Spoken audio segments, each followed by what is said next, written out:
Exploring the parks, roller coasters, Universal, Disney, Xbox, T-double-P, saving you time and money. Coming from the parks, it's gonna be funny. Every rides and adrenaline fuel drops, thrills and spills, never gonna stop. Theme Park Plunge, come along for the ride. Step by step, we'll take you on the inside. Snacks and food, we got it covered too. Join us in the plunge, and the adventure is through.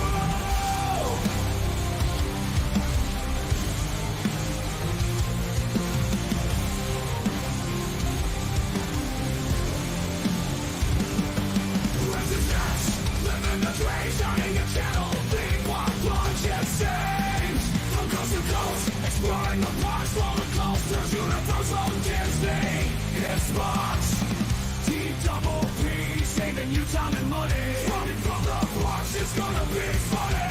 Heavy rides and adrenaline fuel drops, thrills and spills, never gonna stop. Theme Park Plunge, come along for the ride. Step by step, we'll take you on the inside. Snacks and food, we got it covered too. Join us in the plunge, and the adventure is through.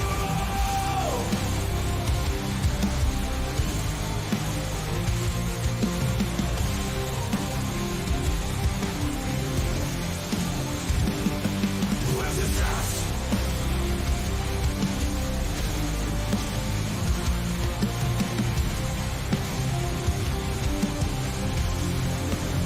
Represent your end soul.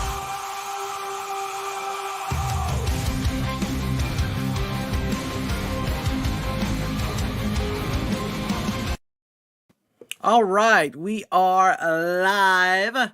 I am Kristen Steps of TPP, Theme Park Plunge. And it came to my attention, I was out doing some errands, was going to Trader Joe's, pick up some food, some tomatoes, whatever. And I see that there was some news leaked, at least in Attractions magazine, about Epic Universe and single day tickets. Now, a lot of people are wanting to go to Epic Universe. It's going to be a hot item. Everybody's talking about Epic Universe. If you are into theme parks, you know of Epic Universe. And people are just dying to be the first ones to get to Epic Universe. And obviously there was rumors about, hey, maybe it's going to be a per land. You have to buy a ticket for Harry Potter, or a ticket for Super Nintendo World, or a ticket for Dark Universe, or what have you. But now we finally get a leak from Attractions magazine about how the tickets are going to go based on how the tickets were talked about with the ticket sellers. So the people that are selling tickets have leaked this information, at least somebody has, to Attractions magazine.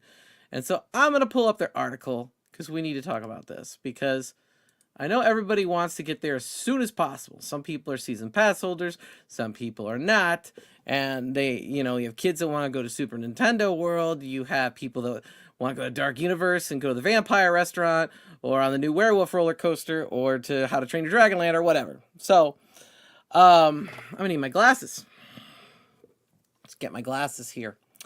All right, so they'll be sold as only a part of multi-day passes at first, with one of the multi-days being allotted for the new park. Only one. So you have to buy a 3-day ticket, and only one day are you allowed to spend at Epic Universe. So you cannot buy a 3-day ticket and go to Epic Universe for 3 days. You have to say, okay, the other 2 days you'll have to go to Islands of Adventure, or Universal Studios, or Volcano Bay, but a 3-day minimum, all of which allot only 1 day. So if you buy a 5-day ticket, you only get 1 day at Epic Universe. That's it. There's no option to purchase a standalone single-day Epic Universe ticket at launch. Just not happening. Visitors can mix and match their details amongst a suite of options, including which other Universal's parks. So, like I just said, you can go to any of those parks. So the only way to visit this right now, officially, that has been leaked and announced, or whatever, not officially announced, leaked, is that if you are a ticket holder, you are going to have to buy a multi-day ticket. So you ask yourself, why is that? Why is that? Well, it's going to be very popular to get in. It's money, ultimately, correct? So, like, if you go to Universal Orlando's website, you know, they're already selling 3-park, 5-night vacation package, things like that for the 2 parks they have. So what they're wanting to do is to get you to spend more of your money and more of your time, obviously, at Universal.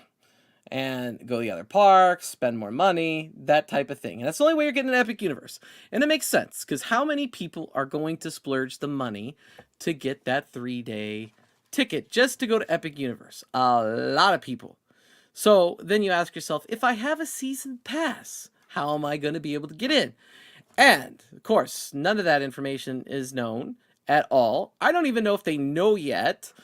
I would assume that they're going to limit entry of season pass holders to some degree, whether that be not offering a season pass that includes Epic Universe to start, or by selling Epic Universe tickets individually to season pass holders until the park has been open a long enough time that maybe the attendees of the park start to decline, because it's going to be so popular. They know they can get away with selling you a 3-day ticket, and that one of those days you can spend at Epic Universe and you're going to buy it.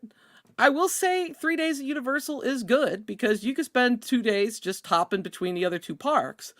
I don't see, why they wouldn't do this to start. I think long-term people are going to be obviously upset, but the popularity of this park is going to warrant how they are distributing tickets at this point. I am concerned because I am a pass holder. I want to know, how am I going to get into this park? Obviously, everybody does. I think it's going to be delayed to the base of when we get to know when that information is. It's Smoke and Thrills. Hey, man, good to see you. Good to see you. It's going to be delayed. We're going to have to wait and see what season pass holders, how we can get into Epic Universe. I honestly think they're going to charge like per visit at first, possibly. Best case scenario, they offer a higher tiered pass, because the current pass is only good for 2 or 3 parks, depending on what you buy. And the 3rd park is Volcano Bay, not Epic Universe. So, they could charge us more to go to Epic Universe. They could say, oh, at Epic Universe is $250. But at least, in some degree, that's kind of good that they're not doing that. They're saying, hey, buy the 3-day pass, then you could go to 1 day to Epic Universe. What stinks about it is you can't go multiple days to Epic Universe. And so whoever leaked this, I don't know if that was legit, if that was allowed to do. They probably have a non-disclosure, but they did. And, of course, Attractions Magazine, which is a well-known Orlando area magazine, news source, things like that, has let me in. You want to come in? Okay, well, you can come in. I mean, I kind of don't do too many live streams, so I'm not that popular, but I will send you the link. We will get there. I just wanted to do this so that I could get the information out. It's actually a lot easier than editing a video. So I'm going to send you the link. You could come on in. You could come on in. There's the link, man. There's the link. Smoking Thrills. You can come on in. And we could talk about Epic Universe while I'm waiting. I started looking at this Donkey Kong Country because the Donkey Kong roller coaster is coming to Japan. And they were testing it, and it was supposed to open this spring, and then it was delayed to like late 2024. And no, I don't use OBS. You have to use StreamYard. That's where we're at. I have OBS, and pulling people into OBS is a pain. I use it for gaming, not for talking about theme park stuff. But anyway. So, here is the Donkey Kong roller coaster. And what really, really amazed me about this Donkey Kong roller coaster is that it looks just like Donkey Kong Country. It's like so legit like Donkey Kong Country. I was just surprised And I think this might be the highlight of Super Nintendo Land. Look at that. You know those barrels you get in and you shoot up if you're Donkey or Diddy? I'm trying to get some more different footage. Just a lot of zoom in. We get any more? Here we go. Well, it's the same stuff. Just zooming in, things like that. But, yeah. Donkey Kong Country, that's going to be, I think, the surprise winner of Super Nintendo. Are you still in? No, you're not in, Eric. You are not in Smoking Thrills. Not at all. The other thing I'm really looking forward to is obviously Dark Universe. And then you got the Harry Potter Ministry of Magic.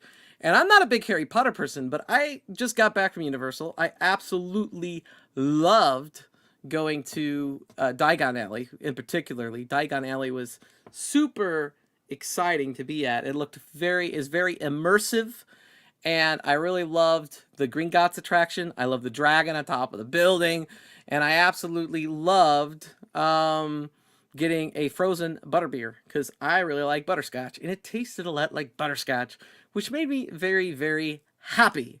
So I'm looking forward to having a third location I could go to Universal and get a frozen butterbeer because those are damn good. Not that I'm a Harry Potter fan, but I love it. Still waiting on Smoking Thrills here.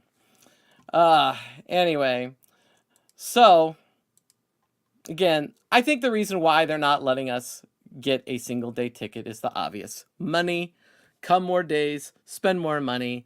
At least you're getting more things to do with that money. I do think the parks are uneven. I do think that Islands of Adventure is significantly better than Universal Orlando. I think Universal Orlando, hey Galaga guy, how you doing, man? I think Islands of Adventure is stacked. It's got the Velocicoaster, it's got Hagrid's, it's got the Spider-Man attraction, it's got the Incredible Hulk attraction, it's got the amazing water rides, it's got like the Jurassic Park River Adventure, it's got, it's even got great food in that Dr. Seuss land. I mean, I don't have little kids anymore, so I don't care as much about the Dr. Seuss land, but the food there is great. It's a neat area to walk through, and I think Islands of Adventure is stacked. I think Epic Universe is going to be stacked. I think Universal Studios is going to need even more work because I think that it's got a lot of opportunities right now. And so, with 3 days there, I'd probably park hop between Universal Studios and Islands of Adventure the other 2 days and spend, obviously, you only get the 1 day at Epic Universe. Only get the 1 day. That's all they're allowing. You must buy a 3-day ticket. So I wonder what's going to go there. Hotel prices. What the hotel prices when that Epic Universe opens might go through the roof, especially the ones that are closer to Epic. Yes, we're talking about Epic Universe, Galaga Guy. We're talking about how it was leaked today that they're not allowing any single day tickets to Epic Universe or park hopping from Epic Universe or to Epic Universe when it first opens. That was what was given to the travel agents that are ticket sellers. There's no official release date yet. I'm sure there's some people in the know. But this is the information. They have not issued an official statement, but considering the news sources that are releasing this right now, I would say it's highly likely to be true. I don't see why Universal would do any different. I think it's a smart business decision on their part. Doesn't mean I have to like it, but I think it's a smart business decision. They have not announced what they're going to be doing with pass holders. I'm hoping that they have some sort of sneak preview for pass holders or some sort of upgrade pass that allows you to include Epic Universe. But I would assume they are going to limit people that with season passes from entering Epic Universe when it first opens, because they're probably going to want to spike those attendance numbers with paying customers with these 3-day ticket sales. So if they don't allow pass holders to get in and they want to go to Epic Universe and they already have a pass, now they're going to have to buy a 3-day ticket, which is going to hurt for people that already spent the money to go to those other parks. But we'll see what they do. We have no news on the pass holders yet. Let me pull in my special guest from Smokin' Thrills, Eric. Did it? Can you hear me? I sure can, Eric. Oh my God. As soon as you did it, my webcam was like, what if I didn't want to work anymore? Would that be cool? Hold on 1 second. Oh, hello. There you are, man. Okay. All right. Yeah. So are you following this news, or at least what I'm talking about on the Epic Universe tickets? Yeah, no, 100%. I think it's a total highway robbery and a racket job. No, actually, I don't love it. I mean, nobody's gonna love it, right? But like the business sense. So like that's why my perspective is, it makes sense for them to do that. I guess it'd be good for crowd management, if anything. But yeah. Okay, so Gallagher guy says, so even if you have a day to go, you still have to buy 3 days. To go to Epic Universe, you have to buy a 3-day pass. That's what you have to do. The new park, when it opens in 2025, so you could spend the other 2 days park hopping between whatever parks you want, other than Epic Universe. You cannot park hop to Epic Universe, and you could only spend 1 day at Epic Universe of the 3 days. That's what we're talking. That's what we're talking. Yeah. Now, did I freeze? I don't know, maybe for a second, but you seem good right now. Okay, cool. I'm using a new software, and it's like I don't feel like doing anything you want today. Sorry. Go ahead. That is significantly better than the rumors of you're gonna have to pay per land or something like that. I heard that rumor. I was like, oh my God, that'd be awful. You go in here like, oh, I want to go Super Nintendo. Well, that's $50. Oh, you want to go to Harry Potter? No, that's another $50. I mean, that would have been terrible. Nobody would be down for that. Yeah, I hope so. I hope so. Given the admission price to Universal in general, that there'd be riots. I don't buy that. Yeah, I think when it first opens, people are willing to pay anything to get in. But I think they'd be willing to pay anything to get in. But if they get in and then you were like, it's $50, that everybody I just don't see that. Yeah, I could see Disney pulling that again at some point, but I can't see Universal start handing out old A-list, like A-tier attractions or whatever tickets like they did back in the day. Yeah, well, they've already. I mean, they just changed Lightning Lane and all that stuff. And now it's even more confusing. They finally got away from it being like a project to plan. And it was like, I could just go for the day. And the worst case scenario, I had to wake up at 7 in the morning to plan that day. But I didn't have like a week of planning, a month of planning, any of that crap.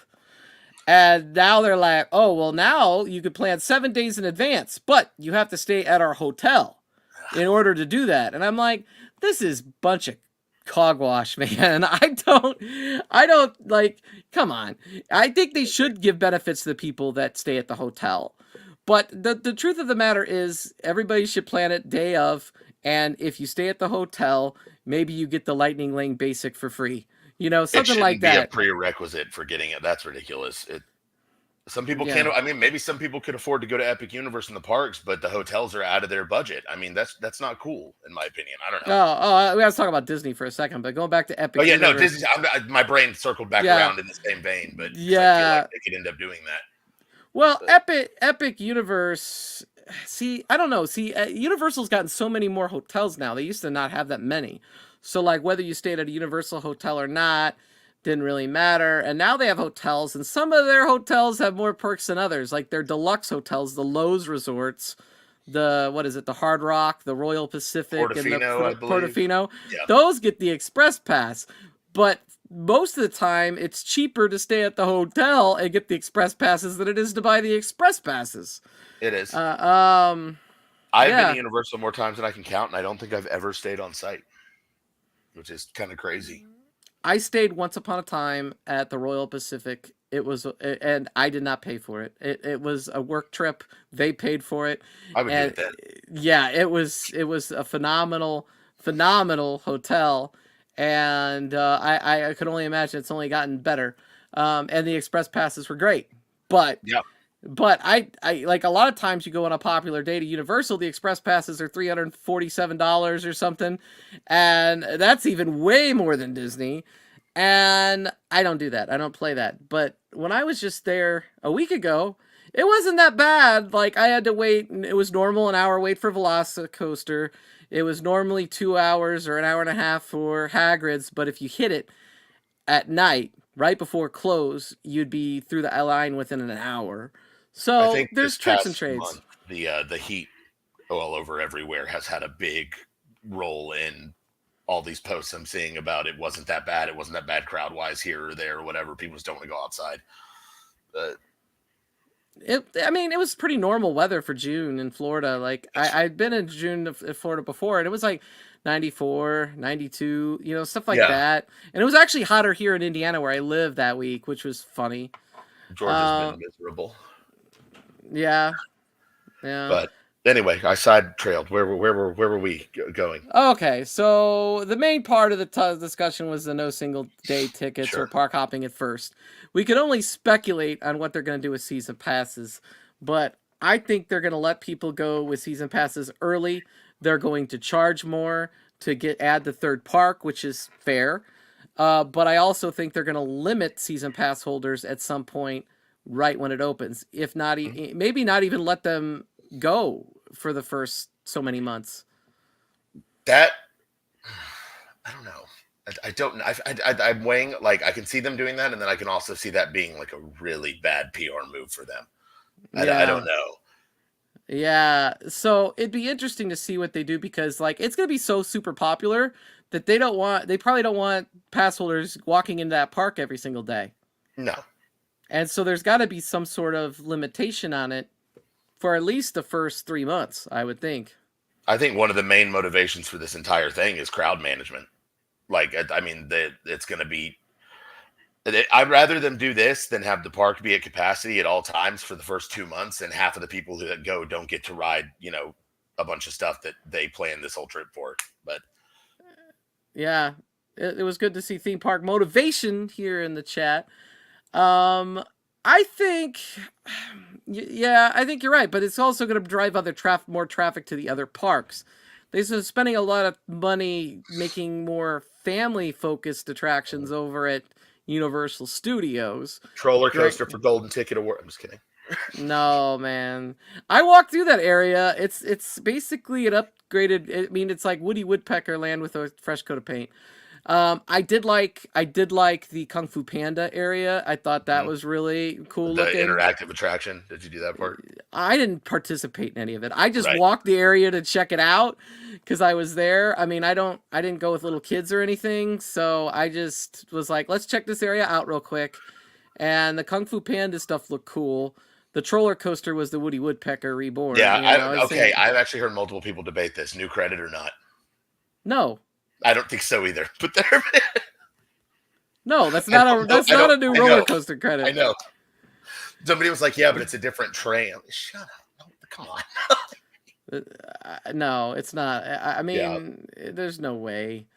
I even have problems with whether like is Top Thrill 1 and Top Thrill 2 two different credits. It's like. Well, I think Top Thrill 2 you could make an argument because they actually modified the coaster itself, but not roller coaster. But you know what? I'm glad they breathe new life into it. There is just a little bit much for the minions. I'll tell you that right now. You like walk in, there's like minions everywhere, and then you leave the minions area and you end up walking over to like the Simpsons, and it's like yellow cartoons. It's just tall minions everywhere. Yeah. And I'm just like, okay, something needs to change here. But to be honest with you, once it's Pokemon, I'm not sure it'll be any different. I'm still most hyped for Zelda. They better give me Hyrule. I think that's going to happen, but I'm worried about them having the space where where I'm hearing they're going to do it. Because you got that Mythos restaurant, and you got that wherever that other attraction was called, Poseidon's Fury. Yeah. That building would be turned into the dark ride, and I can 100% see them turning I don't know if you're a Zelda fan. Yeah. But Mythos would be perfect as a Deku Tree restaurant. They just need to add the top to the tree. It already kind of looks like a tree. Just make the outside look a little different. You got a Deku Tree. Theme Park Motivation says it's not a new credit. Call new credit when the track was redesigned. But that's Top Thrill 2. You gotta be careful because, like, if you put Topper Track on on an existing coaster, it's a new credit. Is Lightning Rod 2 credits? Lightning Rod is like 7 credits at this point. I can't keep up. Cinnamon bread is a credit at this point. I don't know what's going on Yeah, anymore. I mean, they tore Hulk down and completely rebuilt it. It's all new track. Is it a new ride? Yeah, Is it a new credit? They kind of just 3D printed the same thing over again. I don't know. Oh man, I don't blame them. It's a good ride, but anyway. Which Epic Land are you most hyped for? You might have said it earlier and I missed it, but for me, it's Dark Universe, no question. I think I think on a personal level, it's probably Dark Universe, but I think the land that's gonna bring the most hype and be the most successful is Super Nintendo World. And I was looking at that Donkey Kong coaster earlier, the one that was in Japan that's been delayed.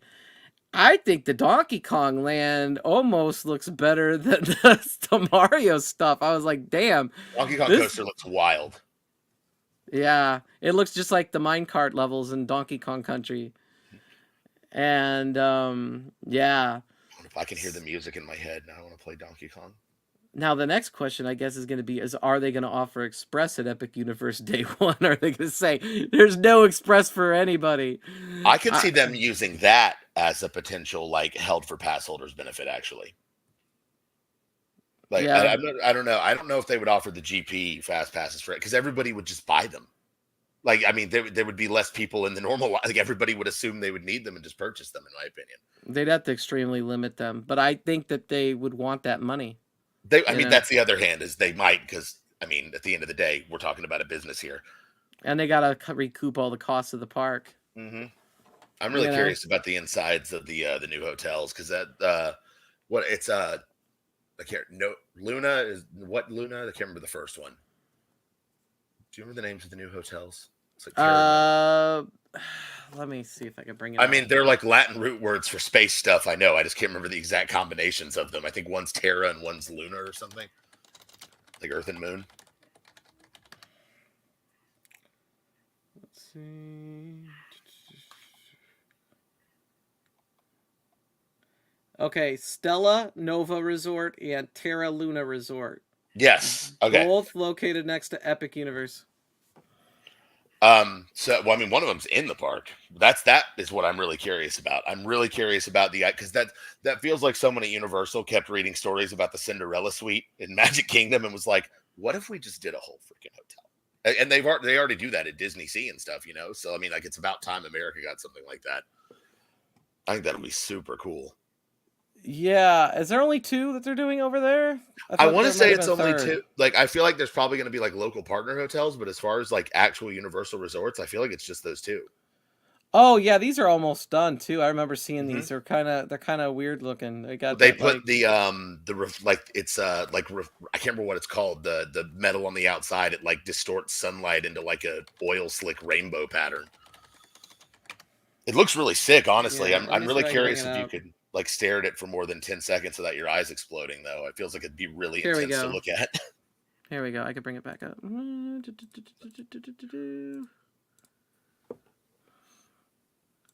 Okay, so yeah. Oh, it's already got a page. Oh yeah, you can already book rooms. Lowe's Hotels. You can book it. Yeah, you could book it already. Where'd that picture go? I see. I had a nice picture. It was like I was looking at the picture, and of course it went to. Here we go. Now that pattern changes consistently. Let me see here. See, open image, a new tab.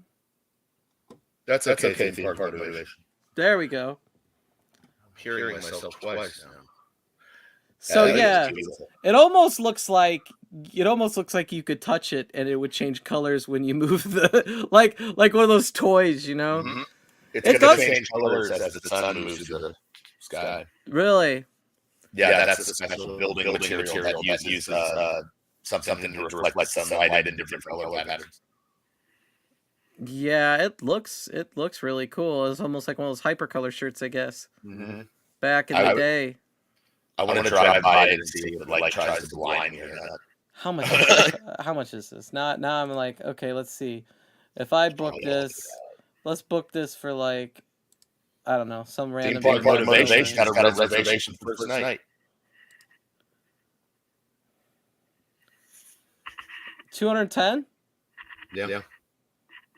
That's not as bad as I thought it would be. But That I really looks like what the Galaxy's Edge Hotel room should look like. yeah. Well, the Galaxy's Edge Hotel, that was a dumbass idea. Sorry. I agree. And the rooms they look like somewhere you keep a hostage. What they probably should have done is just make a regular, maybe a regular moderate hotel that was like Star Wars themed to get some fans in. And maybe they would have made a little bit of money. But honestly, I think they played Star Wars out so much, Disney. And I'm going to be like completely blunt. Like I'm not a huge Star Wars fan, and I'm not a huge Harry Potter fan. But I enjoyed going to like Diagon Alley better than I ever did going to the Galaxy's Edge. Me too. And I am a Harry Potter fan. I said what I said. Not a J.K. Rowling fan. Harry Potter fan.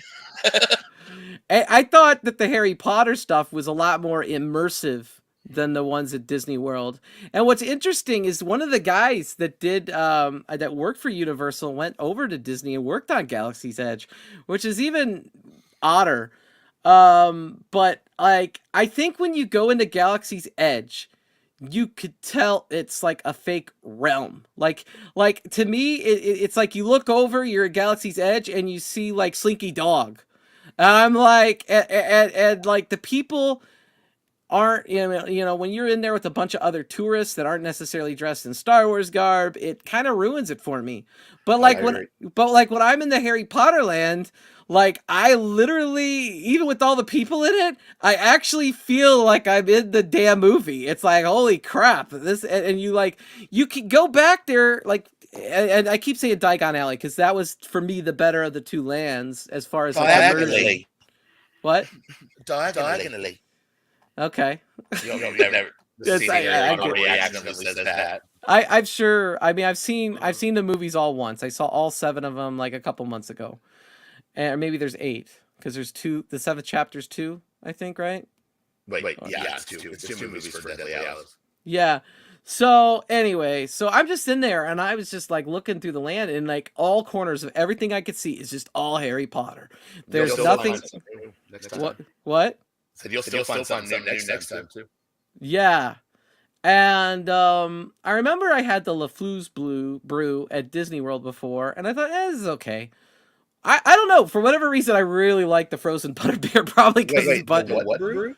The LaFlou's brew over there at New Fantasyland. It was at by the beauty, at Disney. Well, they made that in 2014 to compete with the butterbeer because the butterbeer came out 2010 or something when Harry Potter Land first opened. It was 2010 or 2011 over at Islands of Adventure.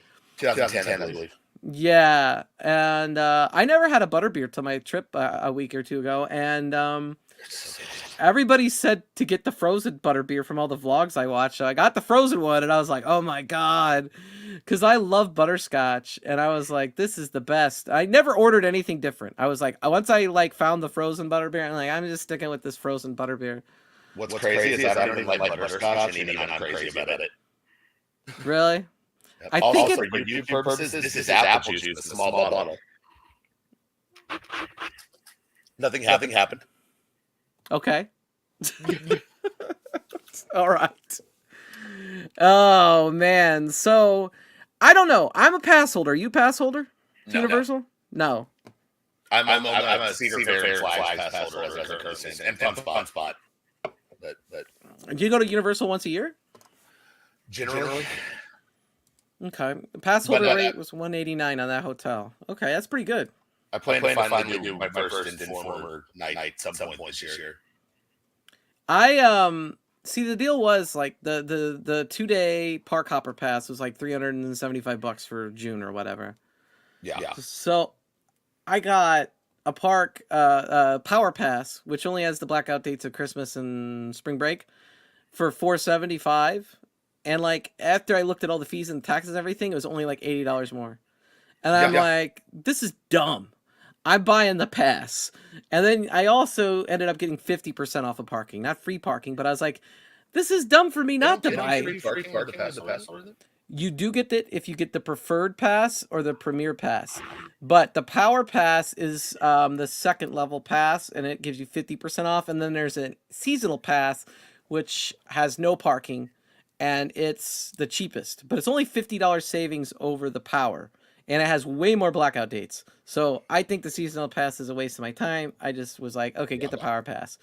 Because once I drove there this time, so I needed to park. But next time I go, I don't think I'll need to park because I'll just fly, and then I'll like find a hotel and walk. Yeah.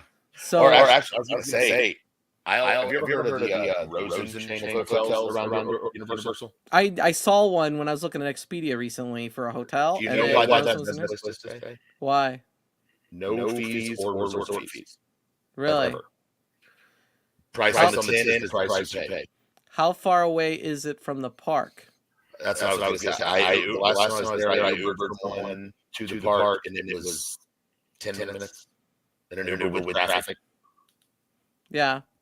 And then maybe $8 plus tip. Yeah. Yeah. No, it's still cheaper than the parking. The parking there is $32 if you do not have a pass. Also, the road the shuttle to the park, I believe.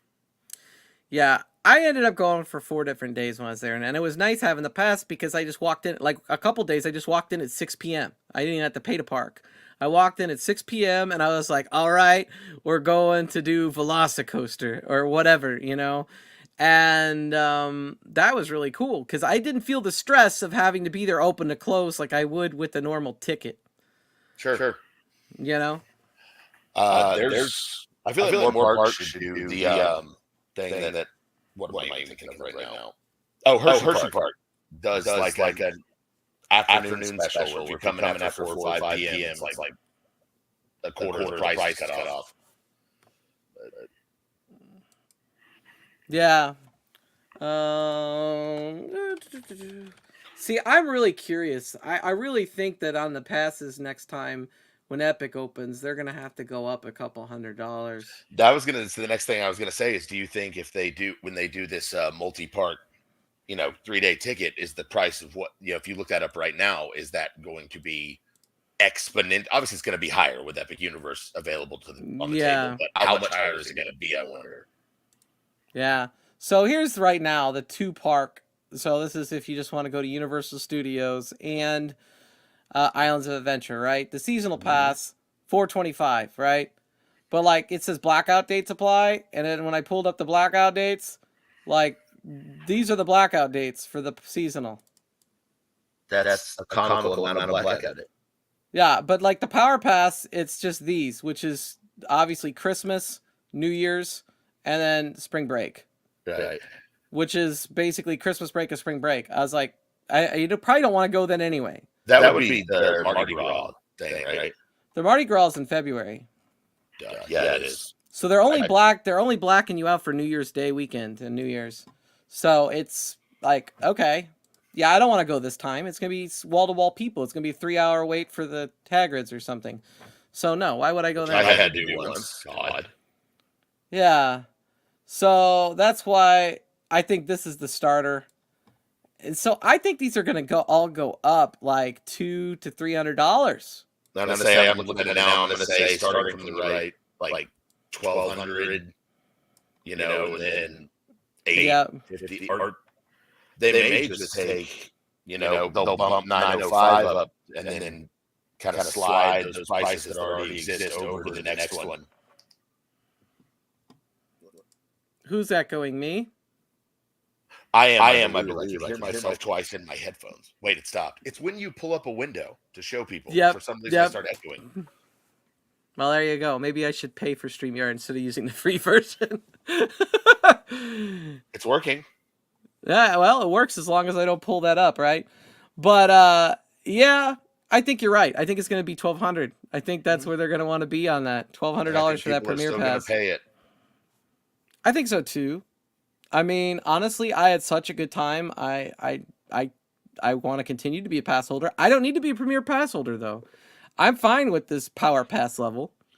I kind of wish I had the preferred, but I'll settle on the Power Pass. I don't think the seasonal pass is a hassle, but I will tell you this. I saw people that were there that had a 2-day pass. They went to customer service and they're like, I want to upgrade to a seasonal pass. And they're like, how much is it? And they're like, $11.25. And I'm like,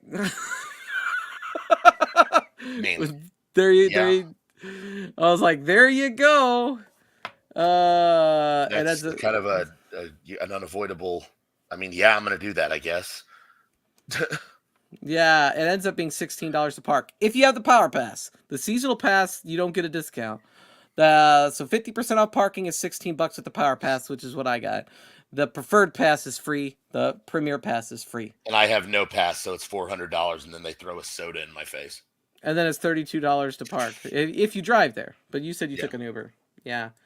My recommendation would be just stay at the Universal hotels with your pass holder rate. You can get them as cheap as $90 a night. Yeah, I saw that I could stay at Endless Summer Dockside for like basically $100. That place looks really nice. Yeah, it's $100, and I could just walk across the street or take the bus. I actually think it's a mile away. It's So also you can take a bus. from Fun Spot, from what I recall. Like, you can walk to Fun Spot from there. Yeah, so you could take the Universal bus there, and they'll drive you there. I guess there's 15 minutes. There's a bus. They have a bus that goes to Dockside for SeaWorld and Busch Gardens. I thought you had to show up at SeaWorld to get the bus to Busch Gardens. No, you can take. I took a bus to Busch Gardens from Orlando from Icon Park. They picked us up at 8 a.m. and drove us from Icon Park to Busch Gardens, and then at 6 p.m. we reboarded and they drove us back to Icon Park. And did you pay for that bus, or they just take you there? I feel like it was a little bit, but it was not. It was like a comically low amount, like $6 or something like that. That would be That would be better. That would be better than paying to park there, because I paid. It wasn't bad at all. I paid to park at Busch Gardens last week, and it was over $30. It was like $32 to park at Busch Gardens, which was still better than the Busch Gardens Williamsburg. Busch Gardens Williamsburg in April was charging $40 to park. So I almost think that they changed their price on parking based on demand. Oh, it's spring break and we're open. It's $40 to park. So the shuttle from Orlando to Busch Gardens is free with any proof of a pre-purchased Busch Gardens ticket for the day or an annual pass. Yeah, so you can get a fun card for like $100. It's buschgardens.mears.com. Mears Transportation. That was the company. Oh, so Busch Gardens is paying Mears for it. Mears is the ones that used to do the Magical Express. Yeah, but if you have a ticket to Busch Gardens, it doesn't cost anything. You can just get on the bus. That's actually a pretty cool perk. Because I did hear that you could go to SeaWorld and then get the bus from there. That'd probably be true too. But Icon Park's great because that's probably right by those hotels. We walked from our room to Icon Park that morning. Just got on the bus, and then we got back. We walked back to the hotel. Yeah. Really convenient. It's right with, like, the hotel is literally next door to that giant pizza oven McDonald's. Everyone knows where that is. Yeah. Well, that makes for a really cool deal, because like the other reason why I went ahead and said, hey, let me I don't know why Prime is calling me. I am live on YouTube. Oh, I thought it was like, why is Amazon calling you? And then I realized what you were talking. I am live right now, Prime. Boom, there you go. Anyway, I'm doing promo for this live stream right now. That's why I keep looking away. I'm not being rude. I'm like spam posting. Hey, Casual, what's up, my dude? How you doing, bro? Hershey Park does that the day they access the last 2 hours. You could visit if you have a single day ticket the day before you use your single day ticket. I know this because it's my home park. Okay. Wait, Hershey Park does the day before access the last. What are we referring to here? Motivation? Specifically? I think he's watching the stream a little bit behind where we actually are. Maybe. Oh, maybe when I mentioned like the late afternoon tickets or something. I'm not sure. Yeah. So what I was gonna say is I bought a season pass to Universal because you can get a flight to Florida really cheap from here. And like you can fly sometimes as cheap as $70. I wouldn't pay more than $100. And then like I could just take an Uber over to the hotel and then walk to the park or take the Universal bus. And I was like, this is a no-brainer. Disney's out of my league with their price points. I'm like $1,400 for a pass. Nope. But this 475 Power Pass, that's great. And now I'm being told, hey, you could just walk over to Icon Park and take a bus and go over to SeaWorld or Busch I've done Gardens. it twice now to Busch Gardens from Icon Park. So that's another perk to this whole thing. And there's no stops. It's a straight shot. They just get on the interstate and zip right there. And then if you do this, it would make sense to get the fun card rather than an annual pass because you don't have to pay to park or anything. So the fun card would be great. You pay $100, you can go as many times as you want during the year. So if you go maybe 2 or 3 times to Busch Gardens or SeaWorld, you've made out like a bandit. Yep. The I was blown away at how I kept I was like, there has to be a catch to this shuttle. Like they can't just be taking us on a free drive from Orlando to Tampa. Like there has to be a catch. There wasn't. You got a ticket? Cool. Hop on, bud. Oh, okay. It's a luxury bus. It's air conditioned. They're playing music while you're riding. It's got Wi-Fi. It's kind of nuts. Yeah. I remember I took the Mears bus when I went to Disneyland one time because you had to pay for that Mears bus at Disneyland though. But I think you can also pay for this one nice. if you don't have the ticket if you needed to get on it. But yeah, but why would you want to be dropped off at Busch Gardens if you didn't have a ticket? Yeah, I know. Well, I've heard that some people with the driver actually told me, I didn't hear this. The driver told me because I actually meant at kind of similar question. And he was like, there's people that live in Tampa or via, vice versa, Orlando, that if they've got relatives over here to something they need to do for the day, they'll spend a couple of bucks on this and ride over to town on this and have no intention of going to the theme park and then catch an Uber out of the Busch Gardens parking lot, get what they need done, and then come back and meet us at 6. Like, and it's like mad cheap transportation between the two cities. Yeah. We all know we're going to buy the Epic Universe ticket. Who are we kidding?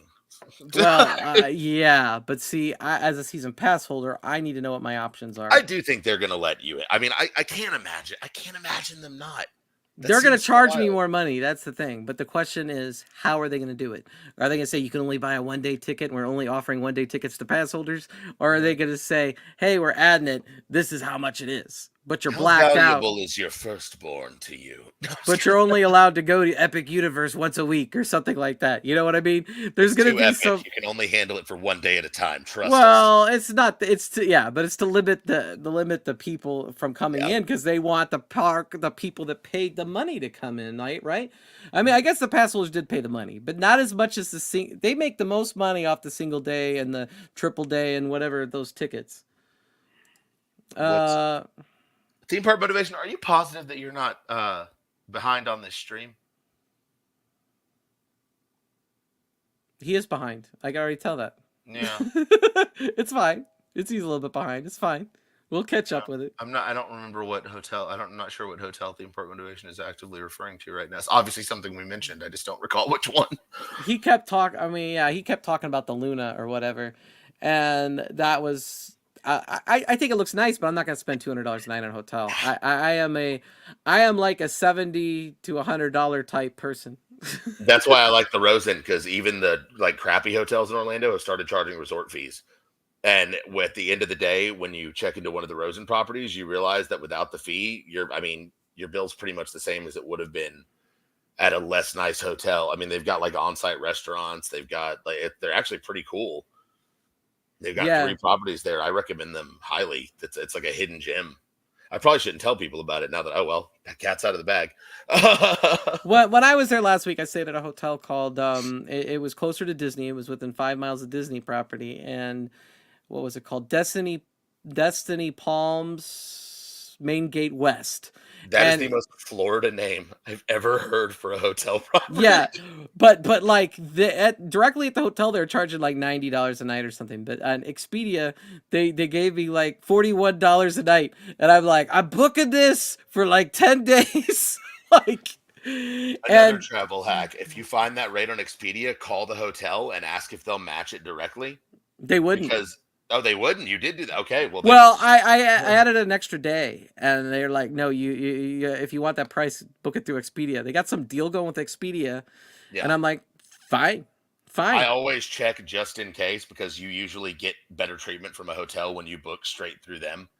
So I always I thought check so too. just to I make did. sure. That's why I did that too. But I was like, all right, fine. So I booked the extra day on Expedia, and but it was really nice. But it's dated. It looks like the '90s, but the bed was comfortable. It was clean, and there was like, not that I eat any McDonald's. I went there and got a Coke, but there's a McDonald's and a 7-Eleven right there, and a Publix not too far. I was like, this is great. But only downside was I had to drive half an hour to Universal, but I was only minutes between to Disney. Yeah. But I didn't care at that point. I'm like, I can't beat this price. I'm staying here and I'll drive to Universal. Yeah. I like using my AAA discount quite a bit as well. That's very helpful. AAA, you're showing your age, man. Yeah, I know, right? Wait, hold on. Gosh darn it. Would you stop? Okay, this is actually StreamYard doing this. Come back to me. Okay, hello. All right. Okay. What hotel are you talking about? Theme Park Motivation? The walls are pretty thin. Are you talking? Theme Park Motivation, I'm going to need you to answer me right now, or we are not going to get to regionals, okay? I'm not playing games anymore. Maybe he's referring to Dockside or Surfside. Because we were talking about that earlier. I honestly, like, looking at it for I think I do at least 1 point want to stay at Dockside or Surfside because I get a good discount with my pass, and it would be content, and it'd be content, and it would be the experience of staying at a Universal Park. I'm watching it behind. You had mentioned how Hershey Park allows you to access the day before. Did you mention that? No, I mentioned Hershey Park has a program on week where if you plan to enter the park post 4 p.m., they give you a discounted price on the day ticket. Yeah. Because you're obviously not going to get the bombastic full experience when you're that close to closing. I went to Waldemere and purposely at like 6 p.m. because they're like, after 5, it's cheaper. And I was like, well, I just want to go ride Ravine Flyer. Perfect. Mm-hmm. So I drove all day, and then I got there at like 5 or 6, and then I bought that and had 9 rides on Ravine Flyer too. Ravine Flyer 2 is my favorite character in the Suicide Squad. I feel like maybe 4 people are going to get that joke. Yeah, I don't get that joke. Ratcatcher 2 is one of the members of the Suicide Squad. Her dad was Ratcatcher, and she's Ratcatcher 2. I do think they should have kept it with just Ravine Flyer 1 and then Ravine Flyer 2. The fact that they put a Ravine Flyer 3 and it's a little kiddie coaster, I'm like, no. Now there's too many. Now that they've done that, they need to lean into the bit. And now there needs to be like an increasingly unacceptable number of Ravine Flyers because it's only going to get funnier from this point on. Yeah, when they replaced the Wild Mouse and put a new one in, it's a Ravine Flyer. Ravine Flyer 4. Ravine Flyer Tokyo Drift. 2 Ravine, 2 Flyer. Yeah. Have you been to that park? No. All I know is every time I read the name, my brain wants to call it Valdemir. Apparently it's Valdemir. It's so good, man. Yeah. I was surprised. But I've heard good things, especially about Ravine Flyer, no question. Yeah, but I mean, honestly, the Voyage is the better of the 2 rides. But if you love the Voyage, it's got its own unique elements, like it's got that airtime hill that goes over the interstate on Ravine Flyer. You can't get that anywhere else.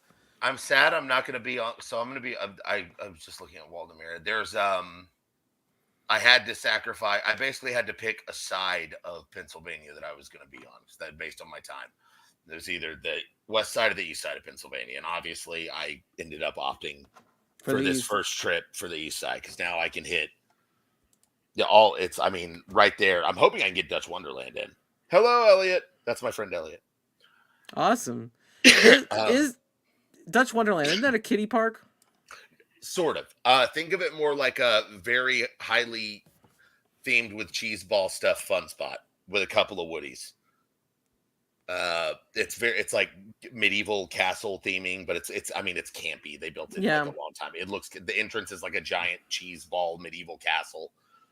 I think I saw Coaster Dash there once. And Yeah, I saw it's that got line. credits. Yeah. Nothing, amazing, which is why it was if I have an extra couple of hours, I may shimmy over there because I think it's right near, goodness, what city is it in? Oh, they got a Cartoon Network hotel there? What? I didn't know that. Weird. Are you going to the Sesame Place to No. ride Oscars, whatever? Oscar's Wacky Taxi? That doesn't even look like a kiddie ride. No, it doesn't. I've heard it's really good, actually. Yeah, I heard it's really good too. It was named something else before, wasn't it? I don't know, but I just heard it was good, and I've seen vlogs of it. I'm gonna be real with you. I totally forgot about Sesame Place, and now you've got me like analyzing my schedule. Like, dang, hold on a minute. You only need like an hour. You only need like an hour. Get a ride. Like what I did with Air Force One when I was on my way home. I go, okay, I got to stop there, and I got there at 8:00. I'm like, all right, I'll have 2 rides, and they're like 2. I'm like, yep, front row, back row. Oh, can you pay for a ride at Sesame Place? I don't know if you can. I thought that was what you were saying. No, I would pay for a ride at Air Force One at Fun Spot, right.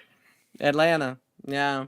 I wish you would have told me. I've got a stack of day passes with unlimited ride wristbands. Well, that's cool. I just showed up like whenever I could get there. It was like I got there at this time. I took my 2 rides. I walked back to my car and I left.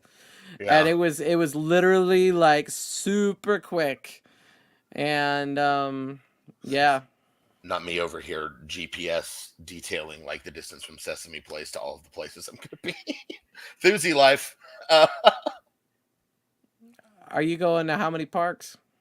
We're hitting. It's actually closer to Dorney than Hershey Park.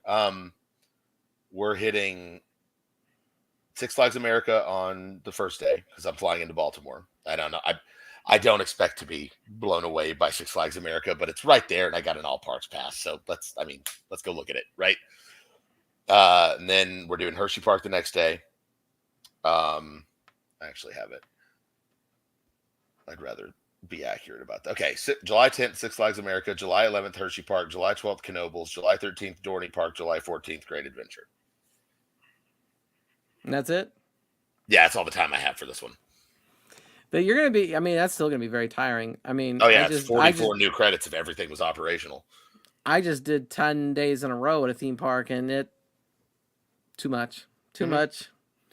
You don't have any time for any rest, do you? Do any of us? Yeah, you're always like, do I want to rest or do I want to go to one more theme park? There ain't no rest for the wicked. Yeah, grow on trees. You always choose. I mean, if you're a enthusiast, you always choose. Well, I'd rather have one more day at a theme park. Like when I was in Florida, and I had to my foot was so messed up. I go, okay, I'm gonna take today off, and then I'm like, all right, it's 5 p.m. I'm going to Universal. Dude, I left Magic Kingdom on my last trip because I think I told you I screwed up and made a rookie move and didn't hydrate or eat the way I should have. And felt so bad I almost passed out in the Barnstormer line, and I ended up getting an Uber back to the hotel, leaving everyone there. And I took a 2-hour nap, woke up, pounded some ibuprofen in water bottles, and was like, we're going back to get the last 2 credits. And I got in an Uber and literally hobbled my way into the park. It was like, it's just 2 credits. It's just 2 credits, over and over again, actively sick. I wore a mask. I didn't know if I was sick or not. I put a mask on, and I was just like, I just need 2 credits. That's it. I was at Magic Kingdom on a Friday, and they closed early, at 7. I didn't know. And the reason I traded to that Friday from another day and moved park dates was because I was told that I was going to get into Tiana's Bayou Adventure a week early. So I did that, and then Bayou Adventure broke down. As it's prone to be. And then it was shut down the rest of the day. So at that point, now we're like, okay, what are we going to do? We're stuck at Magic Kingdom, and so my friend and I went on every single ride at Magic Kingdom because it was slow, because it closed early. Every single ride? Every single ride at Magic Kingdom. Isn't there 70 attractions on that property? Well, I didn't go on every attraction. I went on every ride. Fair point. That's fair. Okay. Okay. Yeah, I was like, I don't. Do you have a time turner? What's going on over there? I don't. Now I even went on. I mean, I even did the Hall of Presidents, which I don't include as a ride, but we did everything really there. The things. What did I not get on? I didn't You get on know, I didn't get on the river boat, but I was like, that's transportation. I already rode the boat into the park, But I did like literally every single thing in Fantasyland, Tomorrowland. Like it was, and it was so. I don't know. It was so exhausting. At the end of the day, you just went home. But then the next day, I went to 3 parks in one day, and we started at 8 a.m. And then Magic Kingdom closed at 11. I think I ended up leaving the parks at 10. Though I'm like, I am done. I've I done am all not four in staying. one I'm day, not and it staying was. till 11. I did all four in one day, and I do not recommend. It felt like I was assaulted in an alley for like owed money or something. At the end of the day, I was in so much pain. And I literally all 4 parks, and which also means that you can't like relax at all the entire time. You're like, we have to have a list with priorities on it, and we have to move. Like Yeah, we were like, okay, we're going to Animal Kingdom because they opened earliest. We're gonna go right to Pandora. And then the guy that's working over at Pandora told us to go the wrong way. So then we ended up probably losing an hour off that because by that point, Flight of Passage had a longer line. Did Pandora, and did Dinosaur and Everest, and then left and went to Epcot. And the problem was my friend wanted to walk around the World Showcase. I'm like, I don't want to walk around the World Showcase. Zero interest for me. Just don't care. I love it, but the problem is this was not a trip for that. This was a Yeah. trip this was like a highlight trip. And we wanted to do Ratatouille because we never did it and get on Guardians. And I paid for the Fast Pass or whatever Lightning Lane for Guardians so we could have the time planned out because they don't let you plan the time otherwise. And then at the end of the day, we went back to Magic Kingdom because we missed the fireworks from the day before and rode Tron at night, And that was one thing I missed out on was the Tron night ride because I started feeling so crappy. I was like, I'm gonna have to let it go. I got Tron during the day only. I think Tron's better at night. Oh, surely. It's but spectacular. It's spectacular. I was physically done. I couldn't. You could even not even ride it and just walk back there. It looks spectacular at night. You can actually see it from the Barnstormer line where I almost passed out. So I did get a pretty good look. I'm gonna be honest. I rode the Barnstormer a week or so ago, and it sucks. It was credit for me. It was pure credit for me. Yeah. Like I was 2 credits away from not having to suffer Disney World again for quite some time. And I was going to get it done. I even posted on my Instagram that night the gif of Thanos dropping the last Infinity Stone into the gauntlet, and I was like, "It's done. I don't have to be here." See, that's the thing. Like, I could. No offense, Casual. I like Disney, but it's too expensive. Casual is a huge Disney fan. It is, but see, my plan was okay. I'm going to Animal Kingdom, then I'm driving to the tickets attached transportation booth over at Magic Kingdom, and then I took the monorail to Epcot, and then the monorail from Epcot to Magic Kingdom. So it wasn't that bad that way. I only really had to worry about moving my car once. We Ubered to Disney World, and honestly, the park-to-park buses they offer, not that bad time-wise. 4 years old at Disneyland, almost fell out of Pirates of the Caribbean. I got stuck on that ride for like 4 hours, or it was 2 or 3 hours. And the one in Disney World, I have been on the one at Disneyland. The one at Disneyland is better. The one at Beijing look insane. Sorry, maybe it's Hong Kong. That's the best. That's the best one. But they're not going to change the one at Disneyland ever because that's the original. I could see them changing the one at Disney World because it's not original. I can too, and I think it's actually become the most underwhelming version. I think the Disney World should do it. I don't think they should at Disneyland. That's just me. No, Disneyland's too classic. Leave it alone. I also think Disney World, the only 2 rides in Fantasyland that they should never touch is Peter Pan and Small World. The Pooh. Well, Winnie the Pooh is not even original. I'm just obsessed with Winnie the Pooh. It's my mom's favorite thing, and I like my whole childhood was Winnie the Pooh. I love Winnie the Pooh. I do like that ride. I think that Small World is too synonymous with the Sherman Brothers, so leave it. Small World could be used as a military torture device for information, in my opinion. Yeah, I'm not. I mean, it's got to stay, but like everything else could go. When Tron opened, they should have tore down Space Mountain and rebuilt the whole damn thing. Yeah, here's my next hot take. Space Mountain isn't that good. Sorry. No, the one Sorry. the one It's in not very good. the one in California is way better. The Space Mountain at Disney World is like It's crap. janky, rough. It hurts. It's not fun. The layout crap. sucks. No, It it's just no does good. a bunch of helixes. That's all it does. Once you've been on the one at Disneyland, which of course they tore down their original one and rebuilt it new with speakers on the ride and everything and 2 seats per row. Once they did that, like I wrote that, I'm like, why would I want to go on the one at Disney World? Like I don't. I want to go on Tron at Disney World. Does the Disneyland Pirates have a waterfall in it? I haven't been on it, to be fair. I think it does. I know it has a bayou section that's missing completely from the Disney World version, and it's a lot longer. We've got our own bayou at the Disney World version now, and it's operational sometimes. Oh, I talked to several Disney employees who told me that the ride was broken when they took it down, and they thought they were going to fix it, but they just replaced the animatronics and they didn't fix the actual ride, and that's why they were like, "What if we had half of the ride experience just be nothing happening?" Yeah. And then somebody else was like, "What if the ride didn't even have a conflict or a resolution?" And somebody's like, "I love that. What if the entire ride has no villain, no storyline?" And even if there is a storyline, nobody knows. It's not conveyed at all.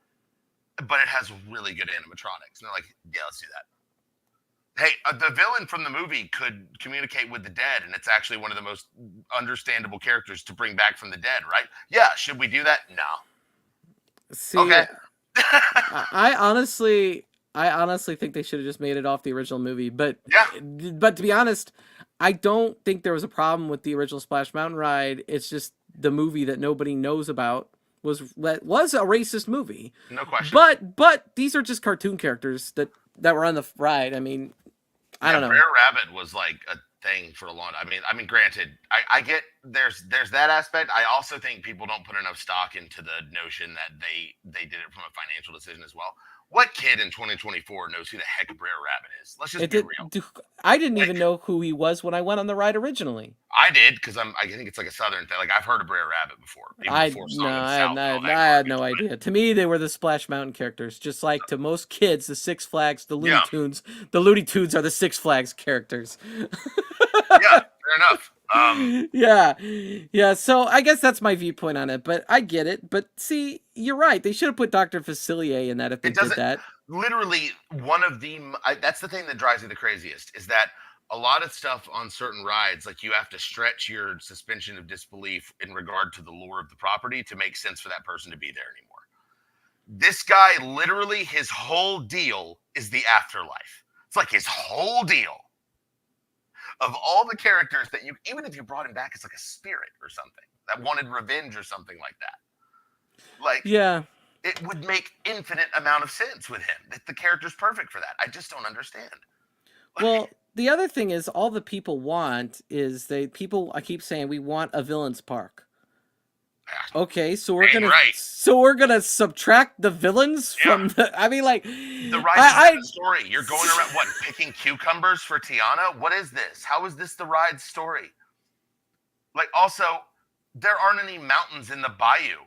Can you explain that to me? I thought what they were gonna do, what I would have done is have Facilier like pull you into the afterlife or something. And so here, you're not in the bayou anymore. Now there's mountains and all this crazy stuff going on. And you dropping would be you coming back into, the living realm. But instead, they're like, no, we need some vegetables. I'm like, what is this ride story? You know what they have in Japan? They're like, we don't care. Splash Mountain stays. Yeah. Also, Space Mountain is an Intamin now. Let's go. I don't know. I just feel like the tides are turning. I really do. I think Universal is going to be the destination. Disney sat on their laurels for too long. They haven't done anything interesting in too long, and now Universal can just fill an enormous gap in interest. I mean, they spent a shit ton of money on the Guardians of the Galaxy ride, which was good. It's a good ride, but I'm gonna tell you something: the $300 million versus they spent $500 million on Guardians of the Galaxy. They spent $300 million on Hagrid's. Mm-hmm. I'd rather go on Hagrid's all day long. Okay, so there. To be fair, my story with Hagrid's. I've only got one ride on it, and it was not the ideal experience. Where I currently sit, I would take Guardians over Hagrid's. Not gonna lie to you, but I Okay. do still need a fully functional Hagrid's ride that doesn't break down and hold us where we are for complete break of immersion for 2 minutes at a time, 3 times in a row. Because that really did break the immersion when it breaks 3 times and you're just sitting there. It's like, all right, I'm totally out of it, dude. Like the Oh, momentum's okay. gone. I didn't have that problem at all. I rode it 3 Yeah, times and it was flawless every time. that's part of why my wait was 3 hours. The thing kept breaking down that day. Yeah. But I love Forbidden Journey too. I think Gringotts is mid. Not gonna lie to you. Really? It doesn't do anything that interesting to me. It barely feels like a roller coaster. It feels more like a dark ride than a coaster. It is a dark ride. I didn't know But that it's was a roller. technically, it is absolutely a roller coaster. What? It's a Vekoma. It's a Vekoma. Am I supposed to put that on my credits? Yes, it's a credit. Gringotts is 110% a roller coaster. I never even considered putting that on my credit list. That is 110. Somebody in the chat who's still here agree with me. That's interesting. If you Google Escape from Gringotts, Google says roller coaster in Florida. Weird. It's a Vekoma, dude. That's so weird. Didn't know it was a Vekoma? Sorry, not a Vekoma. It's an Intamin. I apologize. It's an Intamin. I didn't mean to say Vekoma. What's up, Penny? Yeah, Penny said Gringotts is definitely a credit. I don't know why I was saying Vekoma. It's an Intamin. Harry Potter and Escape from Gringotts is a roller coaster. Mm-hmm. Okay. I'm gonna have a heart attack over that one. Yep, it's a credit. If it's not on your list, you need to add it. All right, I'm up to 152. I'm up to 152. Smoke and Thrills is disconnected. Oh no. Or is his mic and camera disconnected? If they come back on, I could add them back to the stage. Oh man, a very unique and slow coaster. Yeah, are you there? Hey, can you hear me? Yeah, I can hear you. Oh, now I can't. You're gone. You'll need to connect your microphone before you can be back on the stream. Oh. Oh, there we go. Now we got camera. Do we have microphone? Dude, I don't know nothing was disconnected. That's like the 4th time. It's been like all your things are disconnected. And I'm like, I'm literally staring at them. They are not. They're You're not literally staring at them? Honey, I'm literally looking at them. They are not disconnected. They're so fat. Yeah. Oh man. Yeah, no, add Gringotts to your credit list. All right. 152. Yep. It's an intimate coaster. I started this in April with like 80 credits and now I'm at 152. I use Log Ride, it considers it a credit. Like it's a credit. Yeah. But it does feel more like a dark ride than a coaster. But if you think about the vehicle, it's a roller coaster. It's just, it stops a lot and it has a lot of show scenes, but the parts in between are a roller coaster. Okay. The dive, or the trying to think of the right term, where not a drop track, where it hangs you forward and then drops you when Voldemort shows up or whatever, and that's a coaster element. I enjoyed that. Obviously, like I said, I couldn't get on the other one because of my shoulders, but I think if I drop a little weight, I might get on it, but I'm still gonna be miserable. What confuses me about Gringotts, as somebody who is a fan of Harry Potter, again, for everyone new, not J.K. Rowling, Harry Potter, but there's the lore of Harry Potter establishes Voldemort as this like terrifying, all-powerful master evil wizard, right? That can decimate anyone who steps in front of him. And Harry Potter is unique because he's the only one who seems to be able to have some kind of power against this guy, right? We're just some dudes breaking into Gringotts. We got nothing. Voldemort shows up and he's like, huh? And throws a fireball, and then we get away from him. I'm like, this guy didn't seem that threatening, dog. Every time he shows up in the ride, he's like, you better cut it out. And then you move on. I just don't like, it's like, this is not Voldemort. Darien Lake. You know, I'll tell you, Waldemere is pretty close to Darien Lake. It's only a couple hours from Darien Lake. Fantasy Island did add a new name. Did add something to their name, So if you ever do a Buffalo trip, Smoke and Thrills. You could do Darien Lake and Waldemere. And Fantasy Island. Whatever that is. That sounds like a board game. It was or a show. First of all, it was a reality show in the 70s. You're right about that. But Fireball Island is what I'm thinking about. There was a board game in the 80s called Fireball Island. Well, there's also a reality show in the 80s called Fantasy Island. Yeah. But there is a Fantasy Island amusement park. Is just another park with a couple of credits over there. It's at I think it's in God, where is it? I can't recall. Maps. I like how every Thursday live stream always devolves into just two people Googling things. I mean, why not? No, I love it. I'm not being ironic. I actually love it. Yeah, it's in Buffalo. Fantasy Island Amusement Park in Buffalo. Do they have roller coasters? Elliot, do they have roller coasters? Are they just kiddie rides? I'm not a kiddie ride credit chaser. Are you a kiddie credit chaser? Oh, the same company owns Dutch Wonderland? No, I'm in the wrong place. I've completely confused myself. I have to re-Google everything. Grand Island, New York.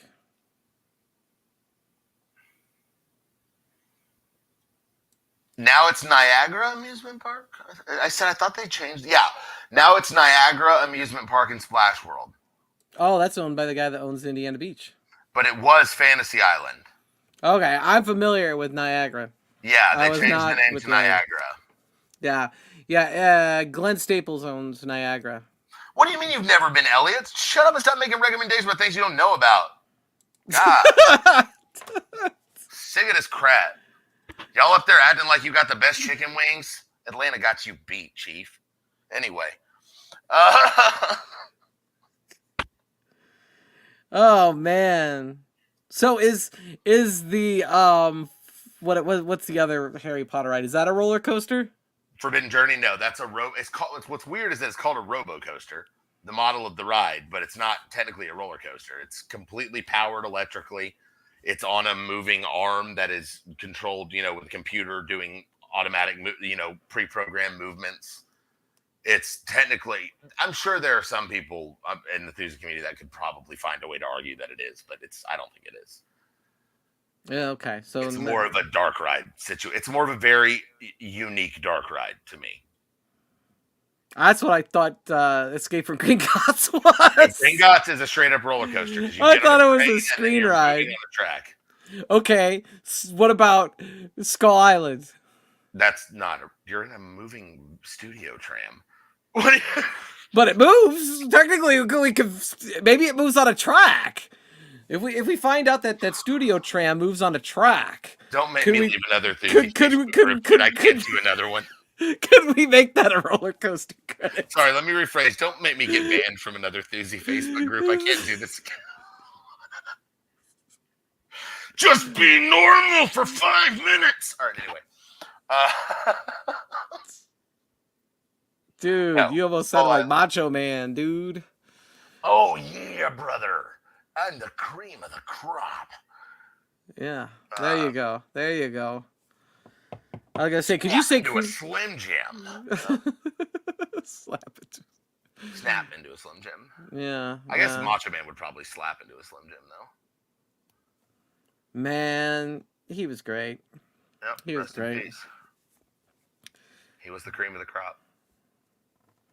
If you haven't watched that clip, by the way, anyone watching, please Google Macho Man cream of the crop. It's one of the funniest things that's ever happened. Macho Man the ride. I would so ride. Oh my god, a Randy Savage roller coaster? Are you kidding me? I already have the Elder Scrolls Skyrim mod installed that turns all the dragons into Randy Savage. So. Okay, so maybe there's some other thing. Is there anything else at Universal I wouldn't think is a credit that's a credit? Oh goodness, let me think. I'm trying to think of all the. Okay, so let's start at the front of Universal Orlando. So you're walking through. The first thing you would encounter would be Mummy, Rip Ride Rocket, which is definitely a coaster, and then it would be Mummy, and then Troller Coaster, formerly Woody Woodpecker. You know what? I think I've been on that one as Woody Woodpecker. No, I think I can't think of it. I think those are the only adults could go on that with their kid. Yeah, on Troller Coaster you can. When it was Woody Woodpecker, yeah, that's technically probably a credit I have. Not that I want it. Would be Going into the park and turning left would be Hulk. And then Velocicoaster. And then Pterodon Flyers, which is a shame. I have to go to an informer for that. And then past Pterodon Flyers. That's not a roller coaster, though. It is. Flyers, it is 100%. What? Yes. Flyers is a roller coaster. Are you joking? Flyers is 100% a roller coaster. Isn't that like a rope that the thing swings by, and then it's like it flies like you're a little kitty thing? No, and the kids it's a are supposed roller to, coaster. They're on a pterodactyl. Oh, it's a roller coaster, dude. Oh my god. I'm looking at the roller coaster database page for it right now. Oh, I can't believe that's It's considered a a roller coaster. suspended steel roller coaster. What? Google it. It's a coaster. All right. Well, I'm not spending $400 to get a kitty credit. I will. Since nobody will let me borrow their child, I guess I'm just kidding. I won't do that for just one credit. I wish somebody would just let me borrow their child. Hey, anybody in chat leave me? Can I borrow your kid? Just for a roller coaster. You can come too. I just need to borrow your kid for a minute. It's not weird. Adopt the kid. See, my No, kids just are borrow my, it. Just borrow it. Just borrow it. my kids are probably too old to like now that I couldn't get on that anyway. Yeah, I'm just trying to borrow a kid. I'm not trying to like take a kid home. I'm just trying to borrow a kid. Mm-hmm. But you might be a little bit obsessed. It's the word. Yeah, dang right. I'm not the only one either. There's so many people in the enthusiast community that are like, "Yo, can I borrow your kid for a minute?" Just trying to give that Pterodon Flyers credit. Like, I'm not on that level. Like I've literally gotten in a Facebook group and been like, "Hey, if it's gonna be at Universal tomorrow, can I borrow your kid? You can get in line with us. I swear to God, it's nothing weird. They won't let me on this roller coaster without a child. Like, I just need to borrow your child for 2 minutes of a roller coaster, please. Like, I don't even have to speak to your child. I just need to have a child in my presence."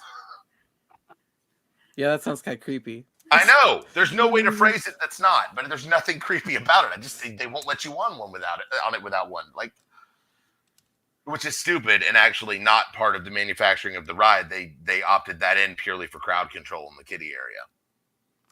Because that coaster has ridiculously slow load times, yeah. So they opted. It doesn't look like a roller coaster. It looks like a hang glider simulation. It is. It operates on gravity. It has a lift. I mean, it's a roller coaster. A slow one, I guess. Yeah, 100%. But some roller coasters are slow. Well, I guess your buddy here. That's your credit count. Just one more away. You don't have it, do you? No, I ain't go on that. I don't think I went on that with my kids. I don't know. There is I don't think so.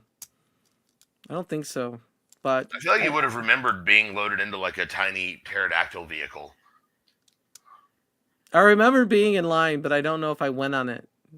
My ex might have went on it. I probably didn't care. Credit. You would have cared now. You would have cared if you were in a situation where it was openly available to you. You would have done it. I don't know about that. I'm not a kitty. Like, I didn't get on Holodog. You almost said I'm not a kitty chaser. I was like, nobody accused you of that. I'm not a kitty credit chaser. Like, I don't go on the kitty rides, man. There is no shame. There is no shame. There's a little bit. The key is to not care anymore. I only go on Showtime roller coasters, sir. I'm an A-lister, see? I don't have to work like this. I'll be in my trailer and make sure the bowl has only green M&Ms.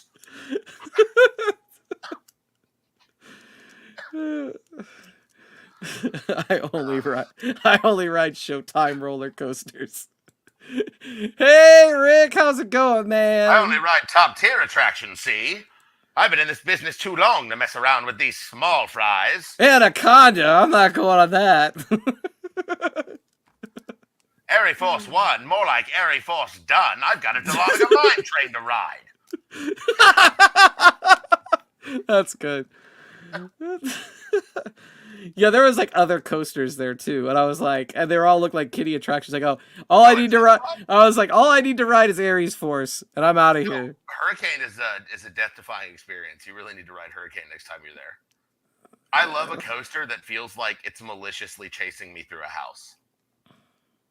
It's great, and I could die at any moment.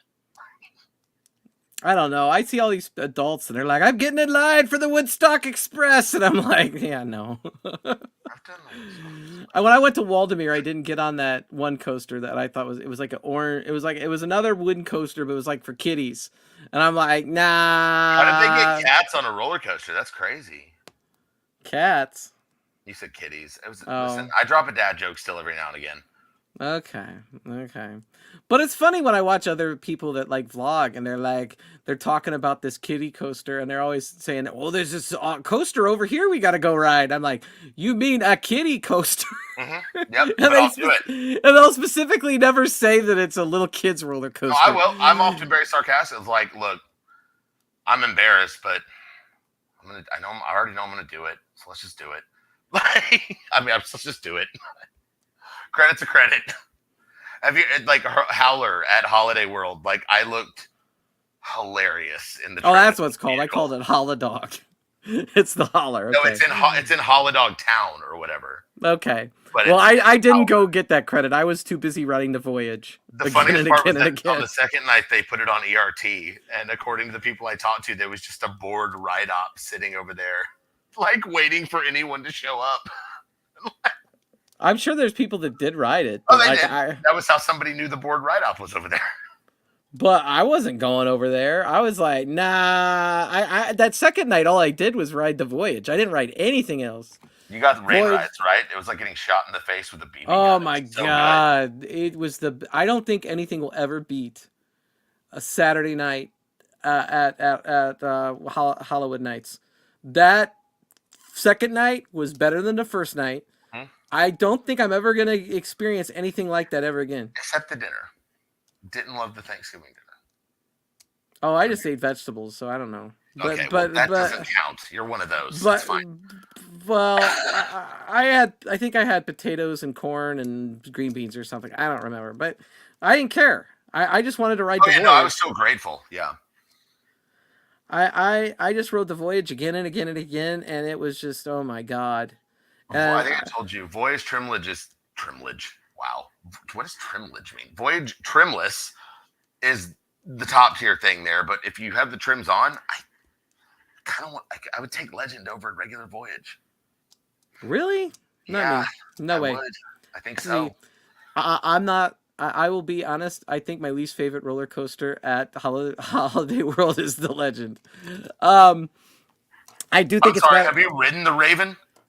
I have. I like the late Raven better. I hate the Raven. I don't even dislike the Raven. I hate it and wish they would blow it up with a bomb. I used to feel that way. I used to feel that way about the Legend until I did ride it front row this last trip at night. And front row is better. Is so good though. The laterals are so painful. It's the heavy. It has the most. Okay. That's where I'm at. It feels good to get hurt like that. Okay. I will say this. I think Lightning Rod is more painful than Legend at this point. And actually, the most painful ride I've ever been on, the worst coaster I've ever been on, is Rougarou at Cedar Point. I can tell how not Southern you are. It's Rougarou. Whatever. Rougarou. Why was my quality on 480p? Why is the roller coaster in the northern United States then if it's a southern name? The Rougarou is a cryptid from Louisiana. Okay. All right. Well, that ride they might as well rename that the Headbanger Express. Like my head just went right and back and forth between on the harness like a ping pong ball. It was miserable. So original Ninja over Georgia. I had a good time on Blue Hawk. Blue Hawk is not the Ninja. It's the same ride, isn't it? Yes, but they replaced the restraints and repainted it. So it used to be called Ninja and it was red. And I rode it as shoulders. They had the over the shoulders on Ninja. I rode it as Ninja, and when I was very, very young, over 20 years ago, and I rode it as Blue Hawk. Is that 2 credits or 1 credit? It depends on how you feel about restraints, because the track didn't change at all. The restraints did. Because before It's Ninja, not a credit. I know, I'm just saying, but before Ninja, because the restraints, were up here next to your head, so you were just the Okay. entire time. But now they're down. When did here. they change it? Ninja became Blue Hawk. It's been at least a good a It's dozen years. It's been a minute for sure. Yeah. 2016, I believe it says here. Okay. Yeah. Okay. Sorry. It announced in 2016 that the ride would be renamed. I guess probably late 2016 or 17. It has the same train and harnesses that they have on the Flying Cobra at Carowinds. Which is one of the Carowinds credits I'm actually still missing because it's never open when I'm there. It's a Vekoma boomerang. I got on it. I know, but every time I'm in the Carowinds, it's been full on closed. Really? Same with Vortex. Flying Cobras and Vortex have Vortex was closed, but you know what they're doing this year? Right now? Hopefully month? tearing down Vortex. No, this month, Vortex is the early entry attraction. It's that and the carousel. I shit you not. Imagine starting your day with Vortex. My God. Why would you need early entry? You know what? To now ride that? That's crowd control. Start them on Vortex. They're gonna leave by 9:30. We got this, guys. Well, when I went to Carowinds, I went in April on a Sunday, and I got there, and I think I got there at 11, and I was out of the park by 2. And I rode everything, including Fury, 5 times. I did not ride the Vortex. It was not open. But dude, Fury's ops team is the most on-the-ball ops team I've ever seen in my life. Mm-hmm. They are consistently just crazy good.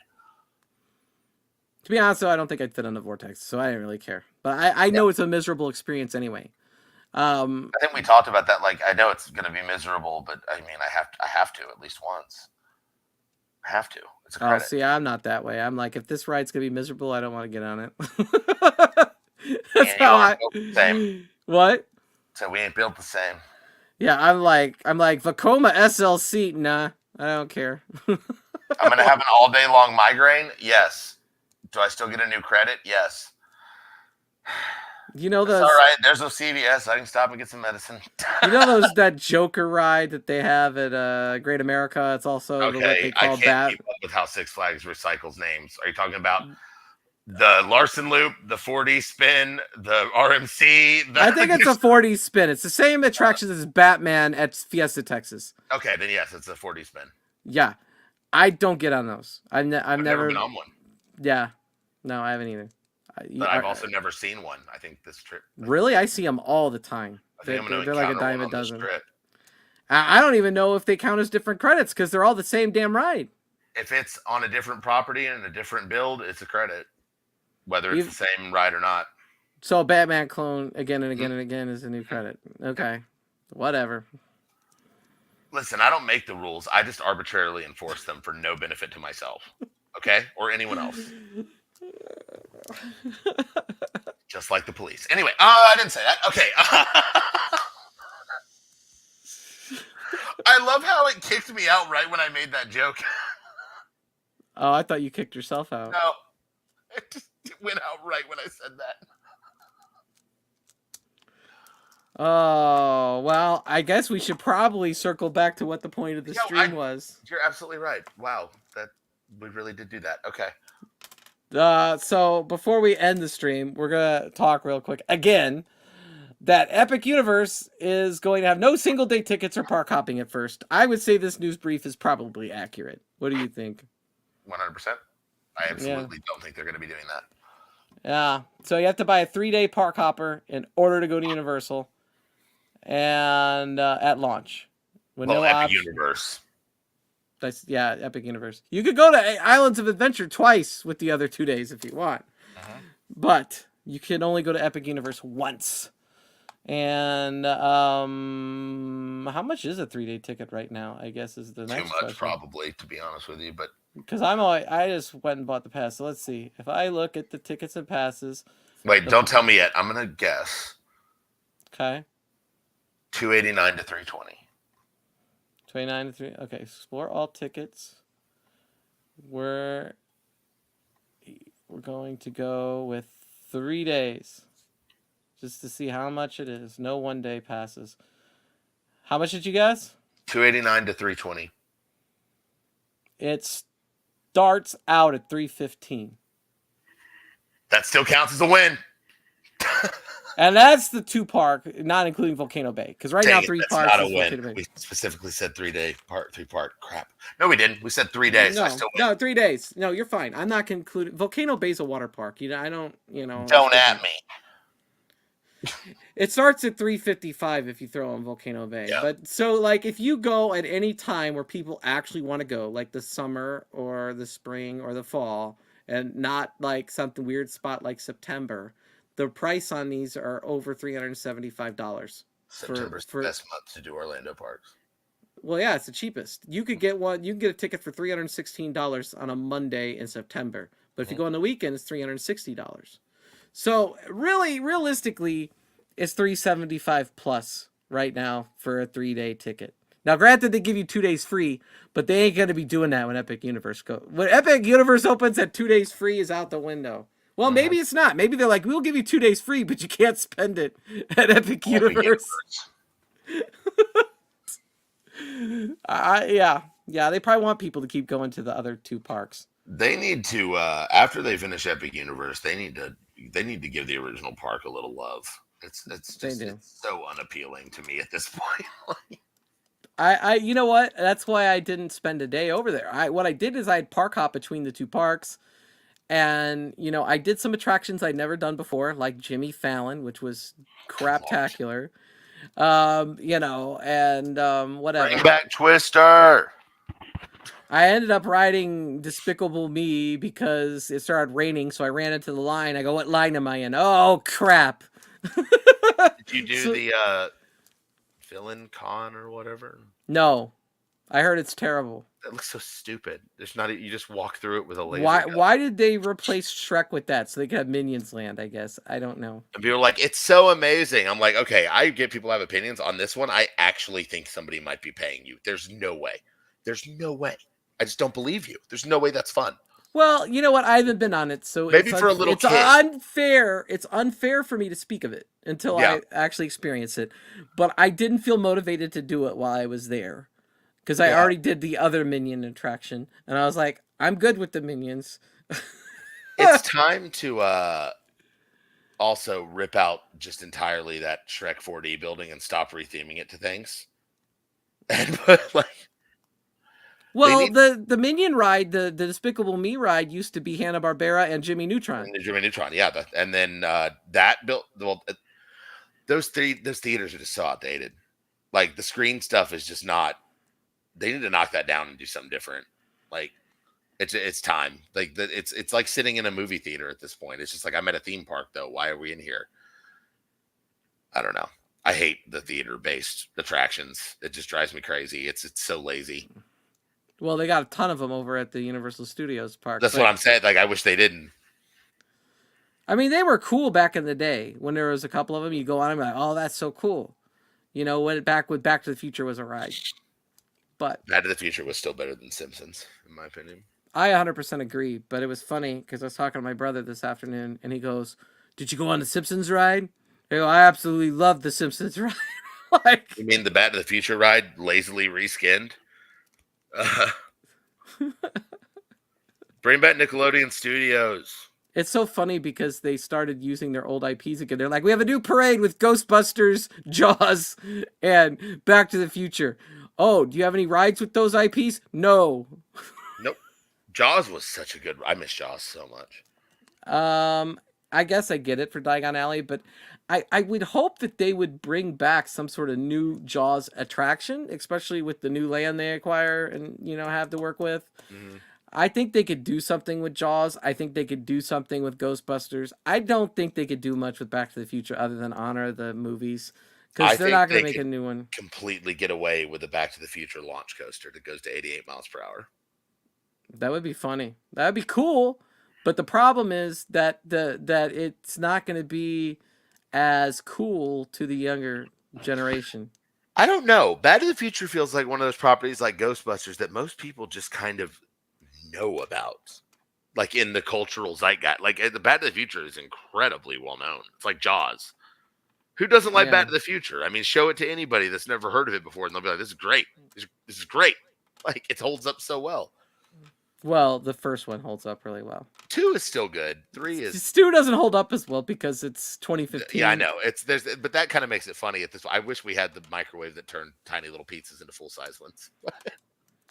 My favorite growing up was always the second one, but the first one is the best one. I mean, even though it wasn't my favorite growing up, I gotta be honest and be like, okay, the first ones, they make a lot more sense and play the best if you watch them all back to back to back.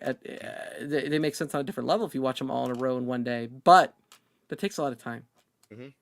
I remember briefly at Orlando, they actually had a replica of the time train from 3, which is actually kind of sick. The time train. It's still there. I think it's the real train. Is it still there? Now. It's still there. I saw it. Is it the real? Yeah, it's a real one. Thing. Anyway, I and the car's from one of the movies, but I'm not sure which movie. There's too many people around it. I didn't go like study it. So yeah. Yeah, I've looked at it a few times over the years. I'm sure it's the same one that's been there for 2 decades. They better not ever remake that. Anyway, Epic Universe. What about Epic Universe? I don't know, dude. My ADHD is like on a hayride right now. Well, we've been going for almost 2 hours. I just wanted to circle back. I think that they're doing what's best for business. I think that people are going to pay it. They're going to buy the tickets. I'm curious to what they do for pass holders. I hope they do something. And that's where it's at. And other than that, I think they will. I feel in my heart that they'll do something for y'all. Yeah, I think they're gonna limit it, and they should. Mm-hmm. But that's fine as long as they get to experience it. You'll at least get a souvenir cup or something. Oh yeah, okay. I went down to the pass holder lounge. I'm like, hey, I want my free magnet. They're like, oh, we don't have any right now. They only do those a couple times a year. And I'm like, what? Like that makes no sense to me because not all of your pass holders are gonna be here all year round to go, oh, they got a new magnet?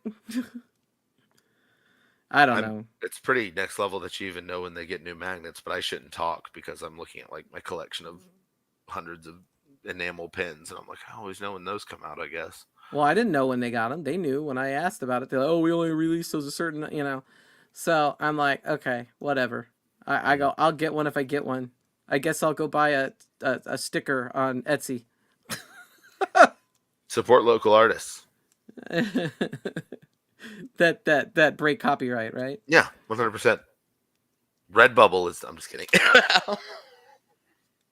Redbubble. Oh man, it's been a really good time. We should do this again, Smoking Thrills. Absolutely. Awesome. We'll have to talk away from the internet or on the internet, but away from all the people. Well, we talk pretty regularly, so that shouldn't be a problem.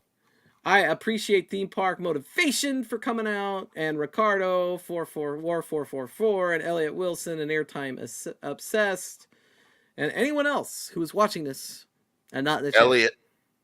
I thought I said Elliot. You might have. Oh, Galaga Guy was here too. Galaga Guy. That's true. Good to see you, Galaga Guy. And who's this other person? Theme Park Casual.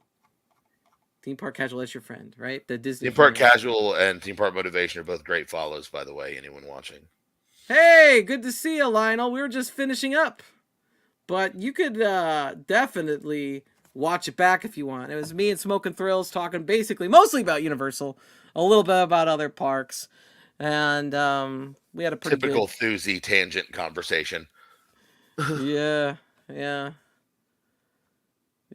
Well, anyway, I appreciate everybody once again. We will see you next time. Peace. Godspeed, travelers. Subscribe to Smoking Thrills. No, subscribe to Theme Park Plunge. Thanks. Jennifer Lynn, good to see you. Watch the replay. That's the best thing to do now. Appreciate you. Later. Bye.